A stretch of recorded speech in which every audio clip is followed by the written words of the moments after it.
Are you seeing a kind of that kind of hunger and openness to Christianity because of the value it potentially offers? A heliocentric, shout out to him, asked him point blank, would you rather be an atheistic nihilist or a Christian? And he thought about it for a minute and he said, I'll throw you a bone. Maybe Christian. And so when Wes Huff went on Joe Rogan, the biggest of them all, suddenly it was like, whoa. Wow, that is fascinating. It's the same evidence you for sure have heard for 20 years. Yeah, it's like all the apologetics nerds are like, at last, we're getting out there. A cheeky question, but who do you think is next? bold prediction, just said he's been going to church. Oh. Christian hip hop is at a very good stage right now too. It seems to be a renaissance of sorts. Forrest Frank is selling out arenas now, I was going to mention Kanye because gone off on a completely wild tangent. What it appears from the outside, at least as far as I can tell, is that a lot of people have objected to my thesis over the past year about this surprising rebirth of belief in God and said it's just part of a conservative political thing. With all the shift away from the progressive left politics, and how does it play into this search for God that's also happening? No, it's a good question. The way it appears to me is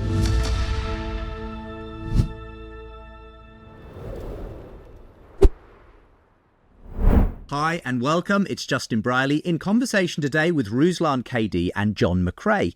If you enjoy it, then please do like the video, subscribe to this channel and ding that notification bell so you don't miss out on more. Just before we jump in, subscribe to my newsletter at the link below and I'll send you a free chapter of both my books, The Surprising Rebirth of Belief in God and Why I'm Still a Christian. And when you become a monthly gold supporter, you'll get signed copies of both of them. Finally, don't forget to tell me what you think of this conversation with Ruslan and John. I'll see you in the comments below. Enjoy. Ruslan, John McCrae, thank you so much for joining me. Great to have you both here. You've both flown in from the US for the ARC conference. What is ARC? Do you guys have a working definition of what this strange melding of Christians and conservative-leaning thinkers and influencers actually is? I'll start with you, Ruslan. It's the magic question right there. I think ARC seems to be the response to the World Economic Forum elite types on the left. Mm-hmm. This seems like a calculated, intentional investment to respond and provide a better alternative to where the world should go. Yeah, and I'd say similarly, I think the way I understand it is they're trying to grab a lot of thought leaders from around the world, and kind of like the ARC. I'm sure the ARC, it's an acronym, but also I think what they have, they use it symbolically as well too, because it's like the biblical ARC. That's right, like the biblical ARC. A container for kind of, I don't know, rescuing civilization, something like that, in the way that in the flood of Noah. I mean, I wanted to bring you guys both on together because I see you both as sort of having, quite overlapping ministries. You're both big in YouTube, often commenting on current contemporary cultural issues, reaching, I think, a lot of young people, Gen Z, young men especially. I know you've been at the same conferences and that kind of thing. What's been going on for you? Again, I'll start with you, Ruslan. Your channel's really been blowing up in the last couple of years. What's sort of drawing so many people to your Christian content in this moment? I think people are Jesus curious. And I think when you can engage them where they're at and things they care about, they're excited about that. And so we've been able to lean into things that people care about. And because we care about what people care about, they then engage in the content. So it's a simple strategy by talking about what's happening and what's going on and where's the culture. And I think that's why I'm seeing success. Similar for you, John? Yeah, I'd say similarly. I think for me, I've always had a passion of reaching culture with the gospel. And so I think just kind of trying to find bridges from culture and then being able to try to give them the gospel through the events and culture is what's a passion of mine. And so that's where I've always kind of been doing. And I think, I think people a lot of times don't understand how the Bible can really you can see the gospel through everything, no matter what's going on in the world. And sometimes people have a hard time connecting the gospel to the practical kind of things that they see in the world. And so that's why I think it's important for us to show how Christ is a better alternative. Yeah, even though he's objective, but alternative to the way that they respond to things in culture. Yeah, I mean, well, I've first started tracking the What Do You Meme channel years and years ago. And in a sense, it began kind of as answering those atheist memes, I feel like, as I've sort of made the case in the Surprising Rebirth, that the new atheist thing has kind of waned. And what have you kind of, what's that meant for you in terms of your content and the kind of stuff that you're putting out there? Yeah, that's a good question. So, like you said, when I started, I was responding to a lot of like atheist memes and stuff like that. But I always thought too of like how Dawkins describes memes, whether these contagions in society and the thoughts that are going on in society.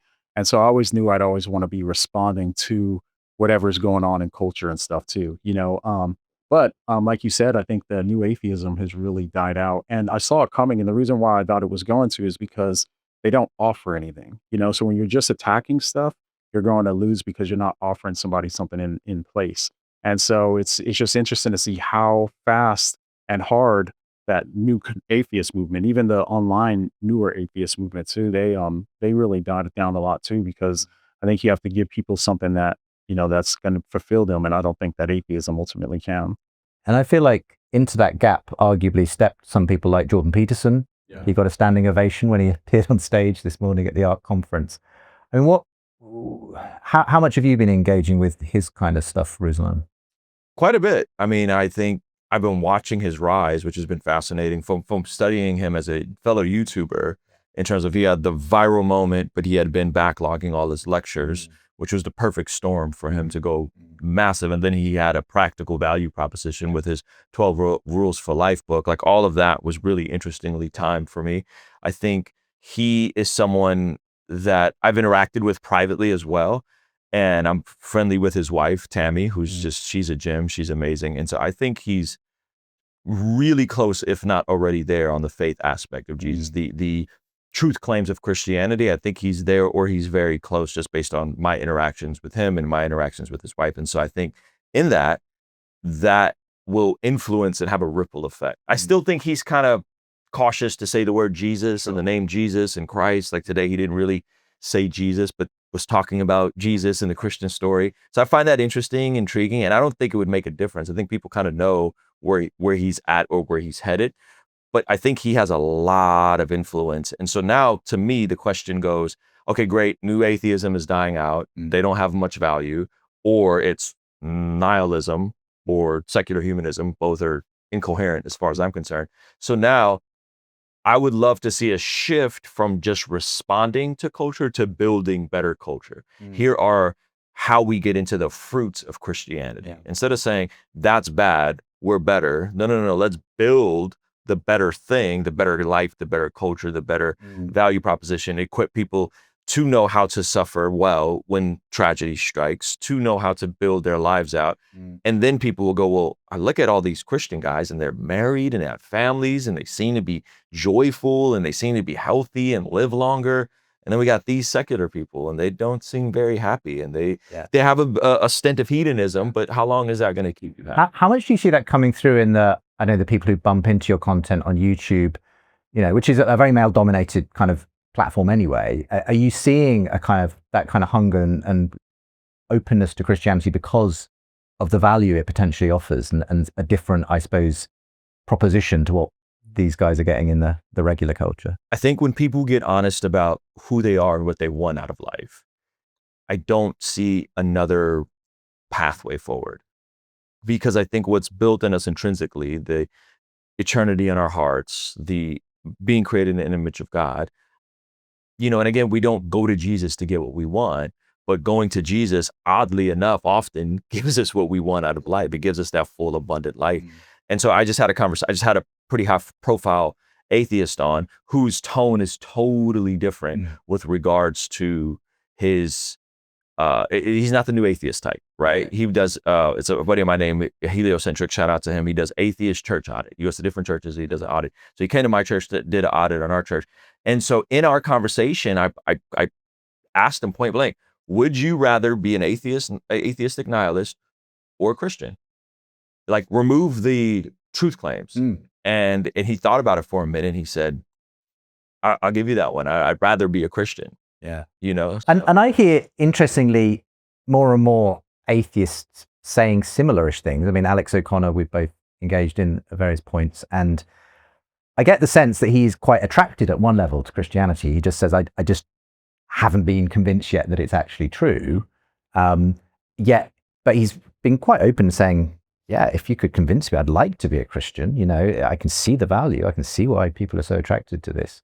They're no longer sort of dismissing it as fairy tales and, you know, an awful blight on humanity as the Dawkins and the Hitchens once did. It feels like the tone's changed. What you got him, I remember, on your show quite recently, at the time of recording at least. What was your interaction like with Alex? I find Alex extremely charming. I think he's very kind. I think our interaction started off on a wrong foot because it was on the back of the great Isaiah scroll and the Wes Huff, word for word, and trying to articulate to him, hey, you're technically right. It's not word for word, but Alex, you're missing the forest for the trees, and your sources are questionable. These guys, Kip Davis and Dan McClellan, the Mormon scholar, are not people you want to be quoting in this conversation. And so now, of course, Wes has had on actual textual critics and went over the Isaiah scroll, and we had other. And so I think it was okay to concede the word for word shortcoming of Wes, but I think he still wasn't getting it. And so anyway, our interaction was remote, probably not the best, but I think he is curious from one standpoint, but I also think he has his heels dug in pretty deep.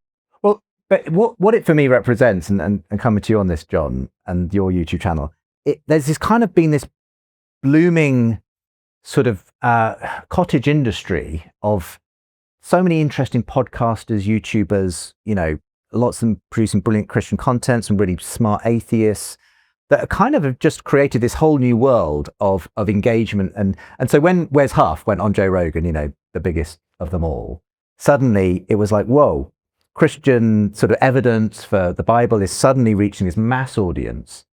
And suddenly there was, you know, responses and counter responses, and everyone was getting stuck in at that point.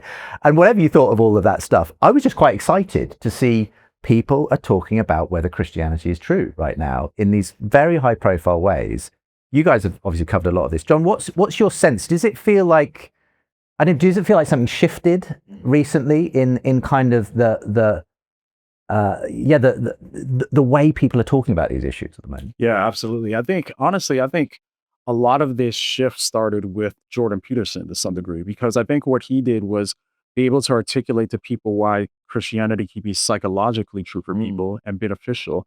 And so because of that, I think that's when I started noticing the wave of other people starting to talking about how Christianity could be helpful and beneficial, especially in this void that there was for, like in the wake of like the new atheism and stuff like that. People were looking for meaning and purpose and for some sense of value in their lives.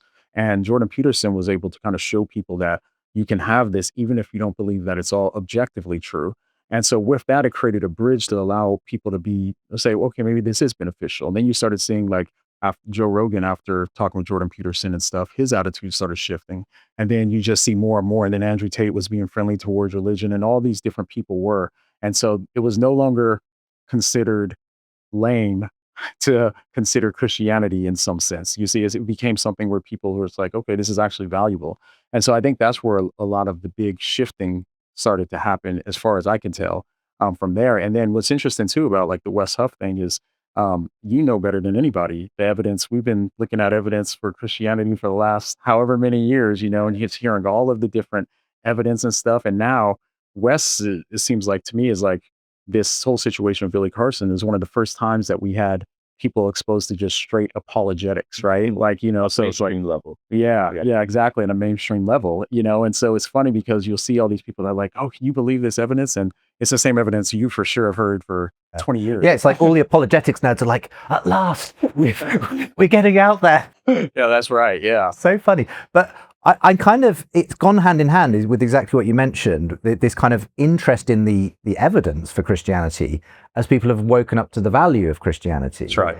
And you're seeing that come through in stories like, very high profile converts like Ayaan Hirsi Ali, Russell Brand. I know you've had a conversation with Russell Brand, Ruslan, and others. I mean, I guess a cheeky question, but who do you think is next? Like, who might be the next? I mean, is Joe Rogan gonna... bold prediction? Yeah. Joe Rogan just said he's been going to church. Oh, publicly. I know. I've known this privately. Okay. I've had people privately who attend the same church as him send me stuff, and then he just mentioned it in a clip, I think within the last week. Interesting. So I would not be shocked if Rogan did not have some sort of...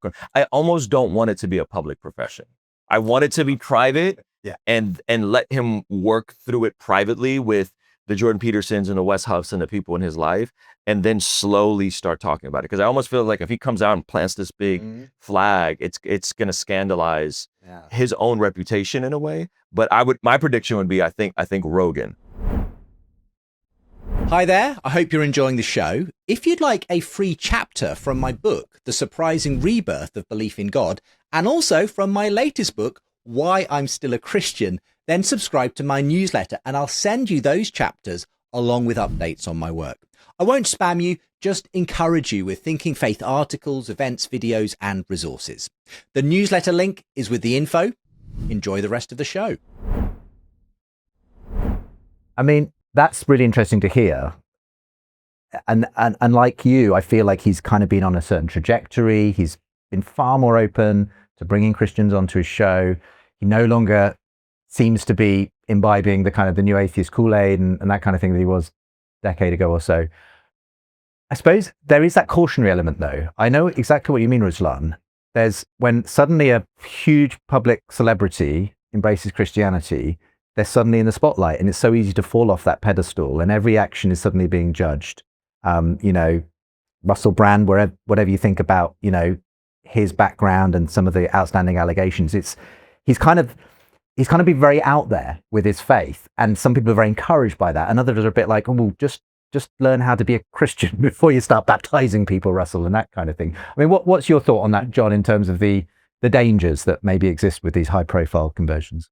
Yeah, I think we should just try not to elevate people to a place where they're not. So it's like, we're all hoping for a lot of people's conversions and stuff, but I worry because you look at, I guess what my caution is a lot of the time, the way that a lot of these people have been talking about Christianity is more akin to like how Jordan Peterson talks about Christianity and stuff, where they're still missing the heart of the gospel. You see what I mean? And so it's like, we just want to be cautious too. It's like when they say Jesus, especially Peterson's work, and I don't know where he's at today, but with his work, how he talks about Jesus and God and stuff, he means something fundamentally different than what we all mean, a lot of the time. And so we just have to be cautious there and make sure that they understand the gospel, which is a big thing. But I think going back to your question, where to be cautious, I think we all everybody has a bad taste in their mouth from the Kanye West situation. I was going to mention Kanye because, at the time of recording, he's just gone off on a completely wild tangent, very anti-Semitic, posting pornography on X. Okay, so this is a very different Kanye to the one we were being presented with about 3 years ago, right? Yeah.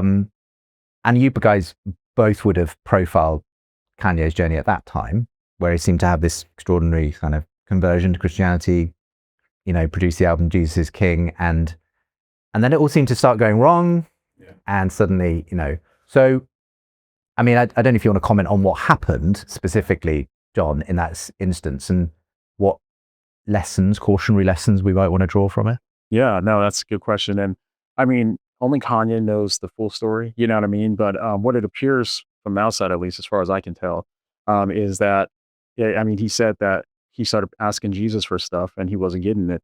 And this was right around the time too, where he lost his family. His wife still wanted a divorce, and, and that was a big thing for him, I think. And so I think he saw it as in a sense of failed prayers. And then, and then whatever conclusions he drew from that, which is unfortunate. But I think that is a good example of where it's like, they're still people. So we don't want to put them on a pedestal just because they're, they're celebrities, but it's just they should be treated how we would any other believer. And I mean that in a positive sense as well, because a lot of times whenever a celebrity converts now, people are like, oh, they can't be saved, they're faking it and stuff like that.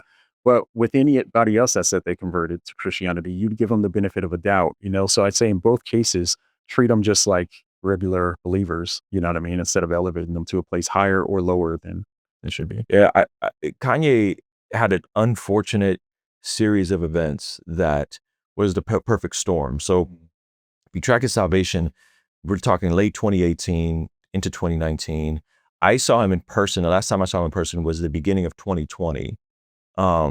Still excited for the Lord. And he had good people around him that didn't position him as an authority. So if you go back to that Jesus is King era, and a lot of those shows, he wasn't out front. Oftentimes you couldn't even see where he was on stage. I think all of that was very calculated. And then 2020 came around, and then the lockdowns happened. And then he got the bright idea to run for president. And then that caused strain on his marriage. And then Kim wanted to leave him. And then he had the bipolar diagnosis, which he says is not bipolar. So he was medicated for years for bipolar without actually having bipolar, according to him. You talk about hard drugs for probably a decade prior. He's doing, what's the oxygen mask stuff? He's done oxygen mask. He's done Molly. He's done coke. So you're talking about someone that has serious addictive tendencies, has done serious drugs for years and years and years, loses his family, the thing that he prayed the most for, and then generally didn't feel like the Christian community had his back. And that's what he revealed to me when we interacted, was he felt like, where were you guys at when I was going through it? Where were you guys at when I couldn't see my kids? And it's like, we were praying for you, bro. Like, well, that's the issue. All you guys did was pray. It's like, well, what did you want us to do? I reached out and had tried to connect him with my Christian therapist and really tried to provide resources for him. So I think that's a sad sequence of events to where you have someone that, for all we know, could be in a psychosis right now. We don't know what he's going through. And so in that, I think, how do we avoid a situation like, I don't know if that was avoidable. I think if someone comes to faith and wants to express their faith, what do you tell them? No, you can't get baptized. You can't share your testimony. Like, I don't, because again, I think this false norm that Kanye was propped up as a teacher, he wasn't. He had good pastors around him. It wasn't Joel Osteen and Mike Todd like that. Like, he had a couple appearances with those folks, but that's not who he had around him. And so, do we tell that person to sit down and shut up and not, so the Rogan thing, that's why I'm kind of like, I don't want him to be so outspoken. And as he's working it out privately, I think he'll sort it out. Totally get that. And I think it's an important lesson for all of us about just giving people the space to grow into their Christian faith without sort of loading them with expectations, putting them on a pedestal and so on. I'd be interested, speaking of Kanye, because in a sense, one of the exciting things was that he was a pillar of the hip hop community, Now, he's a kind of unusual example. His journey's gone off spun off in a certain direction. But I have been hearing otherwise a lot of rumblings, and I know you've got a background in rap and hip hop yourself, Ruslan, that there's been an interesting kind of shift in the hip hop community when it comes to God. Now, there's obviously always been a lot of crossover with, R&B and gospel and everything else. What sense have you had, though, that there might be even arguably a surprising rebirth of belief in God happening within that kind of rap and hip hop community? Oof. I think that's tricky in that there's a lot of people that privately do profess faith in God, but make art that's completely contrary to said faith in God. And I think I don't know how to reconcile that. I don't know how you... Give me some examples. People who privately profess to be Christian? Well, if you're willing to say, I mean, without naming names necessarily, if it's a kind of, it is a genuinely private thing, but people who have a personal Christian faith, but whose output might look kind of a bit different. I think the obvious one that has been flirting with Christianity for over a decade, that I've interacted with, again, personally, was Kendrick Lamar. Like, Kendrick Lamar has been talking about Jesus's debut album opens with the Sinner's Prayer, right? Which you can get into a theological thing on the Sinner's Prayer, but he's been very open about it. That's evolved and ebbed and flowed. And lately he's in this new age, new thought thing. But even on his last his last album, he's referencing God and Jesus. I think there's references to Jesus on GNX. I'm not quite sure. So I think he's been someone that has been flirted. There's been, him showing up to Christian marriage conferences with his wife, trying to sort out his relationship in Southern California. So there's been all sorts of things around him. That's he's arguably the biggest rapper in the world right now. He did the Super Bowl. He just did the Super Bowl. So I think that's one that comes to mind. But then again, this content is so incongruent with a Christian worldview, unfortunately, then I'm hoping that changes. Yeah. But that's the most obvious. I mean, I don't know if he's as you're familiar with him on your side of the pond, but one of the biggest stars of hip hop on this side is Stormzy.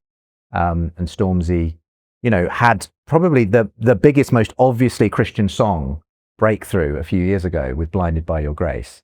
But the rest of the album, Gang Signs, it's like, it's full of, you know, swearing and all this kind of gang imagery and everything else. So it's a kind of, it's really hard to reconcile the kind of the Christian Stormzy that's obviously there with the content. And I don't know, do we just sort of say, hey, it is what it is? I don't know. What's your thoughts, John? Well, it's interesting you say that too, because I noticed on Nicki Minaj's recent album, she has a song on her album that's like a worship song, basically, which I thought was really interesting. Because I mean, I always see stuff like this, and it's weird to me too, because I'm always trying to reconcile it in my head, like what's kind of going on, you know, when you have something that's like, you know, a worship song, but then the rest of the CD is like, you know, glorifying everything besides God, you know. So Who was it? She who did the WAP song? Was that? I think, not Nicki Minaj, no. Cardi. Oh, that's Cardi B. Cardi B. Sorry, getting my rappers confused. I'm not an expert on the rappers. You'll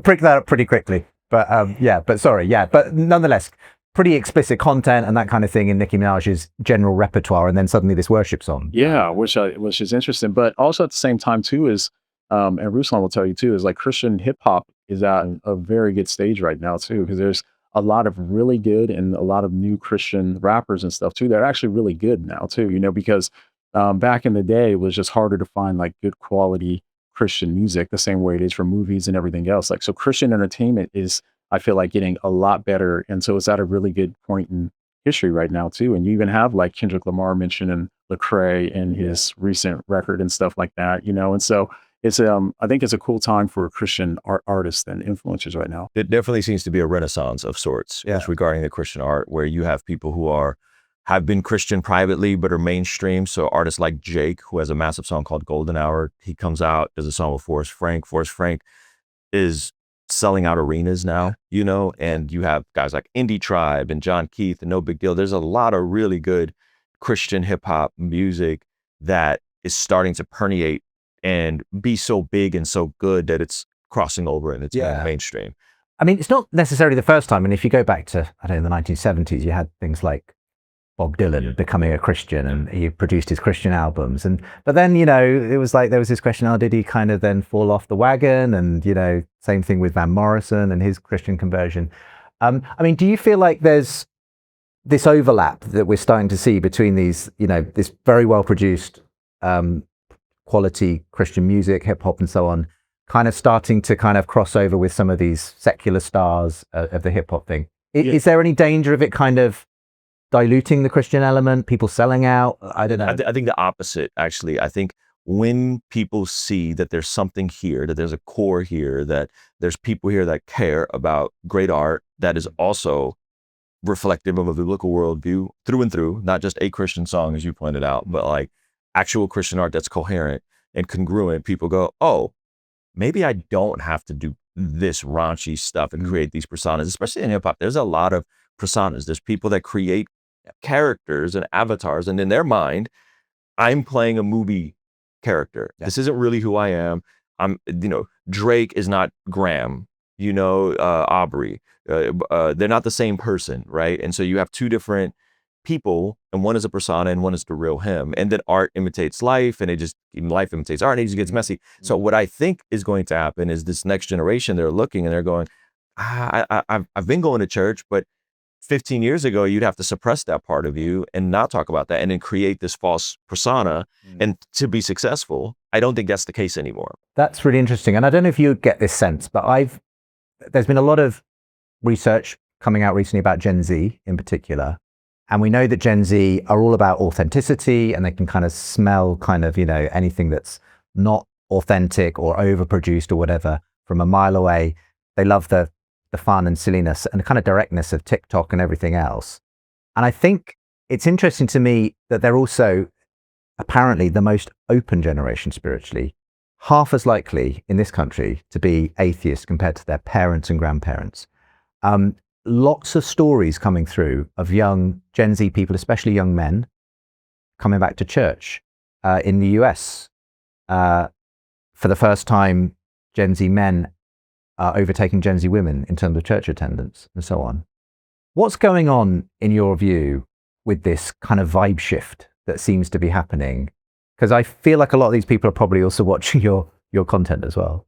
Well, I mean, I think it goes back to a little bit what we talked about earlier. I think that people are looking, I mean, humans need meaning and purpose, you know what I mean? And they don't do well without meaning and purpose and a sense of self-worth and value.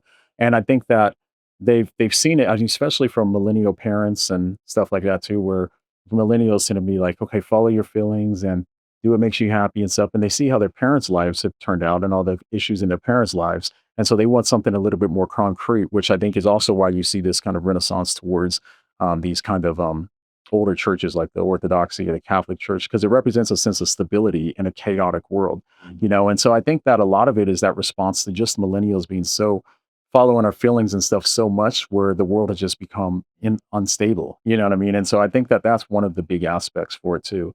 But yeah, I think also at the same time too, they're young enough too to be in this digital age, you know, where they've grown up completely in a digital age with internet and all that too. And so they have access to all of these different things. And so because of that too, they're more open-minded, where it's not just like, you know, they're just limited to just one thing. And so that there's pros and cons to that, of course, you know, but I think that that's one of the other elements that plays a role in it as well.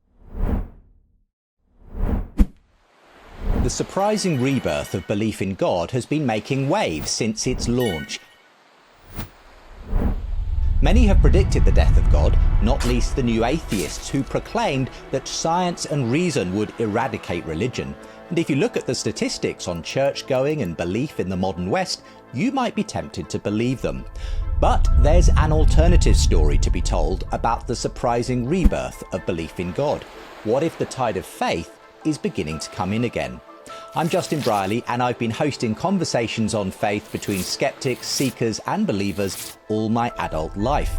Now on the award-winning The Surprising Rebirth of Belief in God, discover the story of why new atheism grew old and secular thinkers are considering Christianity again.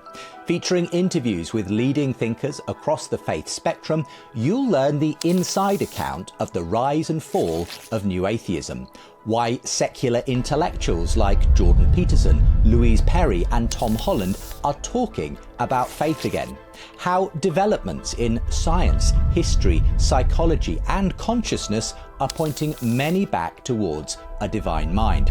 And why our modern day meaning crisis is priming a generation to investigate whether the biblical vision of life in all its fullness could be true after all. Plus, you'll see and hear live events debating the surprising rebirth and hear from many adult converts who, after searching for a story to live by, were surprised to find the Christian story made sense of their lives. All 30 episodes of Season 1 of The Surprising Rebirth of Belief in God are available now. Listeners like Mark say this has to be the most thought-provoking podcast on the internet. Find out why we've become a #1 ranked religion and spirituality podcast when you jump in at episode 1. Go to justinbrierley.com/surprisingrebirth to subscribe on your favorite podcast platform. That's justinbrierley.com.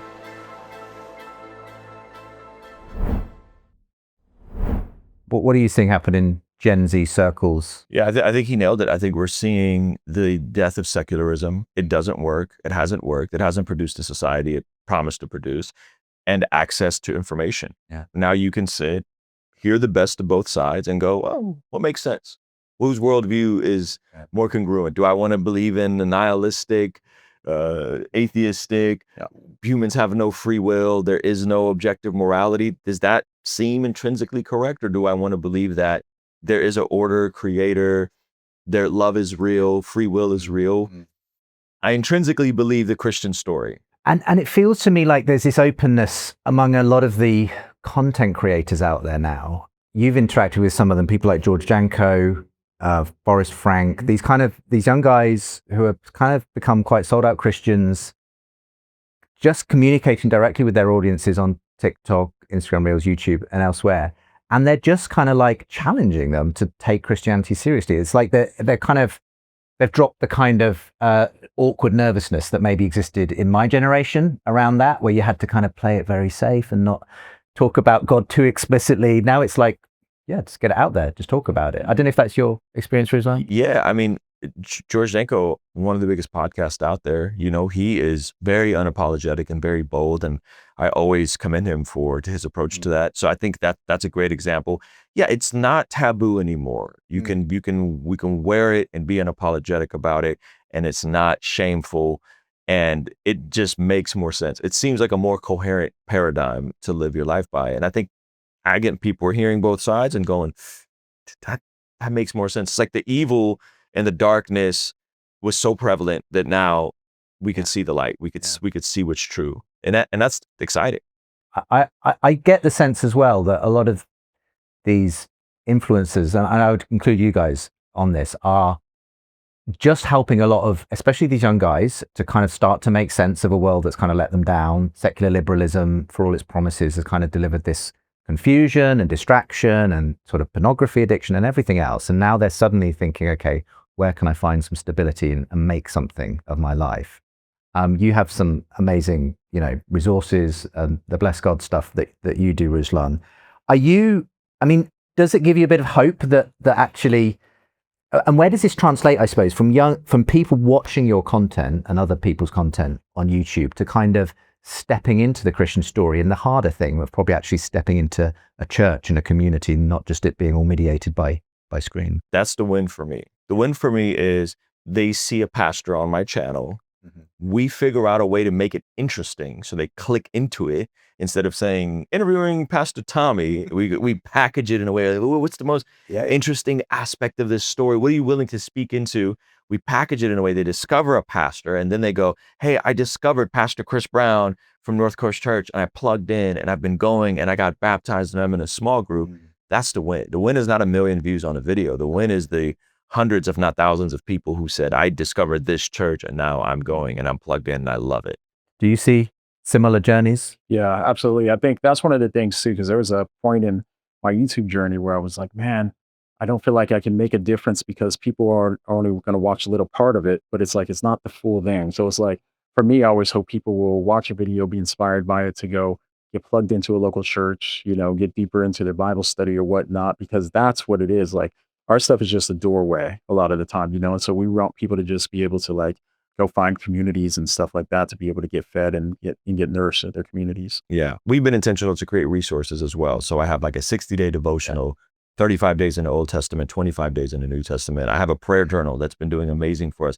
And it's not anything groundbreaking. It's just the same prompts I've always used from our prayer journal. We give away the PDF for free. And then people go, hey, I've written in it for 90 days and I'm seeing God answer my prayers. Because that's another thing about prayer is you forget so much of what you pray for, but if you start documenting it, you remember, oh, wait a minute, that thing I prayed for 45 days ago, I wrote it down, and I'm more able to recall that I wrote it down. And then you start seeing the fingerprint of God all over your life. And I think like simple things like that gets people excited, and then they start seeing it, and it becomes a part of their spiritual discipline, spiritual formation. Yeah. I mentioned a vibe shift in the kind of religious sense that's been going on, but a lot of people have obviously been talking about the political vibe shift. I mean, in some ways, ARC is a good representation of that. It's kind of a lot of arguably conservative leaning figures getting together with Christians to kind of think about how do we, I suppose, rediscover the Christian foundations of the West and so on. Obviously, the most obvious manifestation of this is Donald Trump being re-elected into the White House. That has got kind of all kinds of crazy stuff has happened at the time of recording since he was inaugurated. Over here in the UK, a lot of people are like going, whoa, what's going on? Okay. I just want to get your guys' perspective on this. I'm not wanting to turn this into political discussion per se, but a lot of people have objected to my thesis over the past year about this surprising rebirth of belief in God and said, no, it's just part of a conservative political thing. People want the stability of religion, but essentially for a political purpose. This was the argument around Ayaan Hirsi Ali's conversion initially. What's I don't know, this is a big question, but what's going on that more political, cultural side, John, with all the shift away from the progressive left politics back to a more right-wing conservative thing, and how does it play into this search for God that's also happening? No, it's a good question. The way it appears to me is it's kind of like that with because the left went so far left, a lot of them did, that there's a reaction and people wanted the stability and stuff of the right conservative side, right? And because the right and conservative, I mean, tended to historically had a lot of grounding in the Christian faith and has that as a backbone for a lot of the positions, it opened up a lot of people to Christianity, which is really good.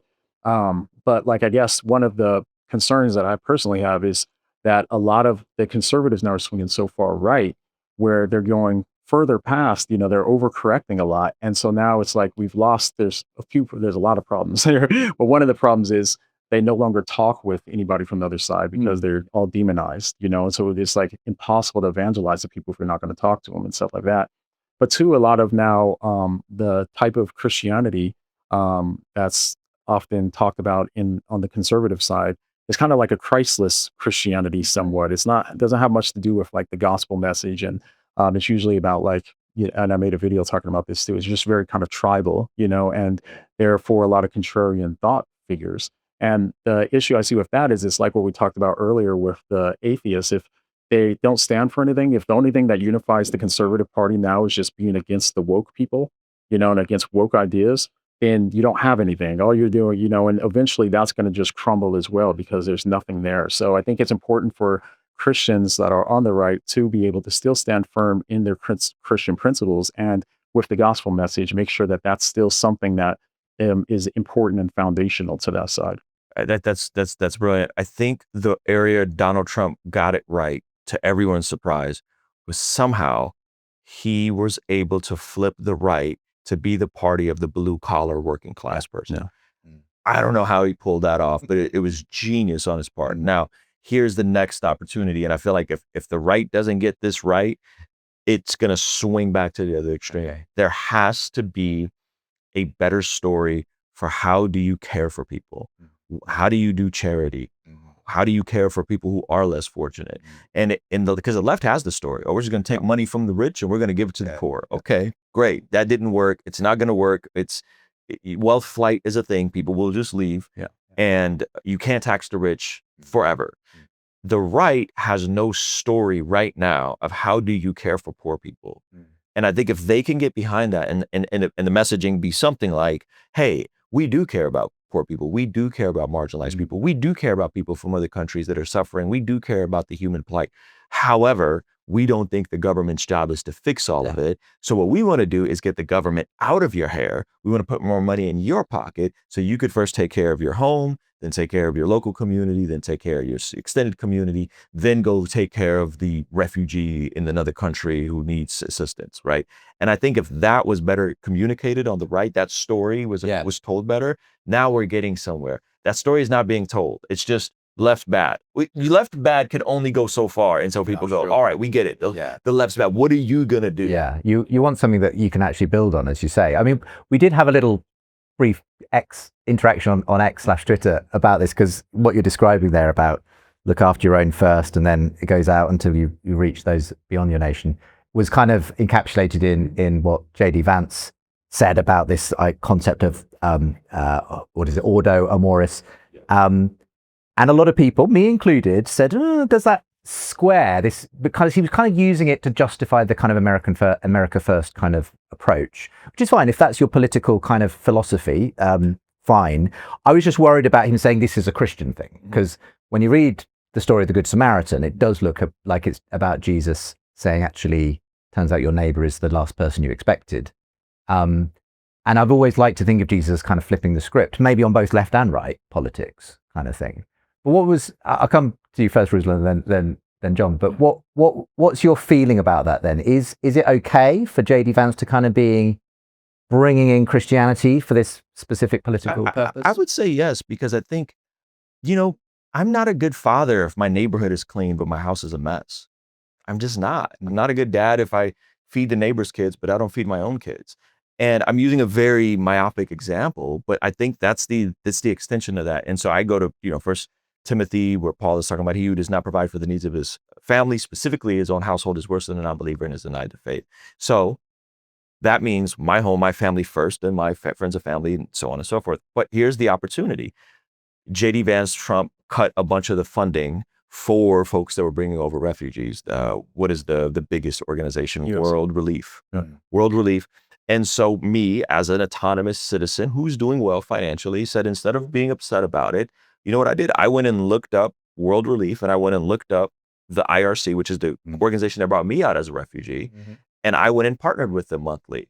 And I made a donation. And again, that's the better vision. Like that, the better story is, hey, yeah, you are supposed to take care of your household first, and we could be America first, but we should care about other people.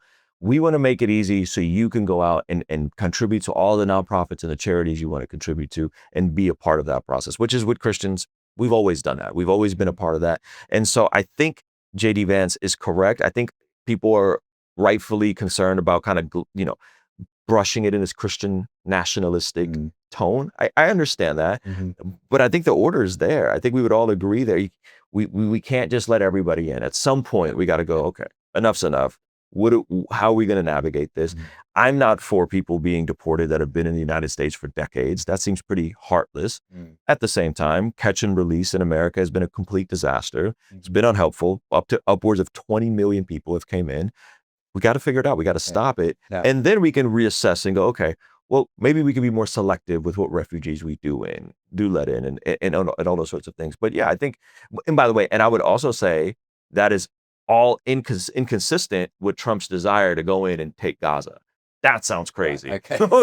We're not endorsing everything. Can't have it both ways. We can't say America first and we're going to go take Gaza and make it beautiful because it's going to be the best, right? It's an inconsistent paradigm. You can't have it both ways. So I'm just a guy of consistency. If we're going to be America first, you can't put boots on the ground in Gaza. You got to have a different plan for that. Yeah. And I'm okay with, that kind of notion too. I think that you should take care of your family and that sort of thing. I guess this is, to me, is where one of the areas where politics can be a problem, because it prevents us a lot of the time from looking at scripture objectively. Because both the right and the left will cherry pick certain things that they like that are consistent with the Bible, and that work for their political narrative. But really, at top, what they're doing is their political narrative is the one calling the shots, and they're looking for scriptures and Christian teachings that will align with that narrative. And that's a problem, I think, because, I guess the other problem is that it creates this dual nature where it's like, now when we think of like the Great Samaritan, we see something like that and we have a reaction because we're like, well, the left wants us to take care of immigrants or people like that. We don't want to do that. So it's like we're going to find ways to justify or to make the scriptures sound different than they already are, so that way we can make it fit in with our political view.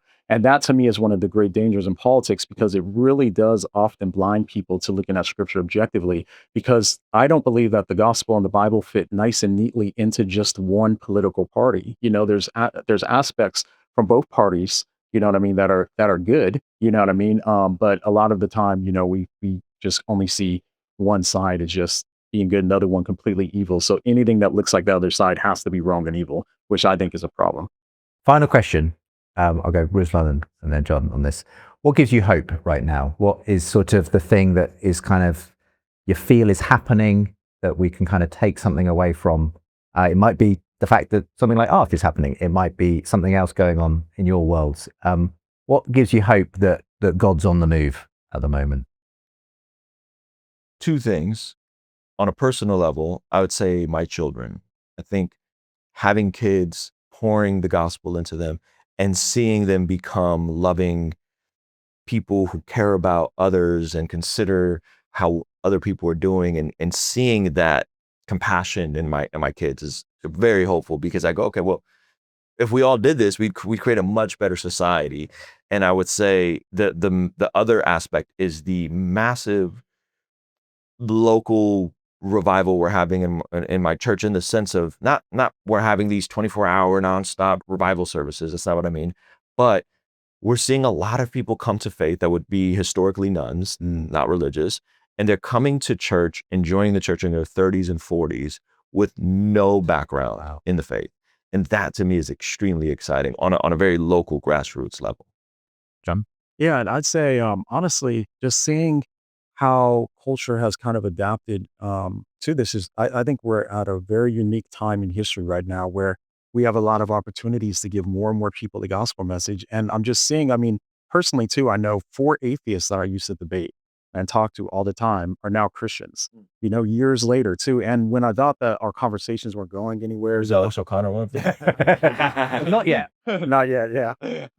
But a lot of them, I thought there was no hope. I felt like I wasted time talking to them for so long. But then you just see how God has brought them to faith later. So that gives me hope to know that God is still working no matter what. And, and he's still in control, you know what I mean, in the grand scheme of things. So it's like we just have to trust God and be faithful with just trying to give people the message of the gospel so that way they can come to know him.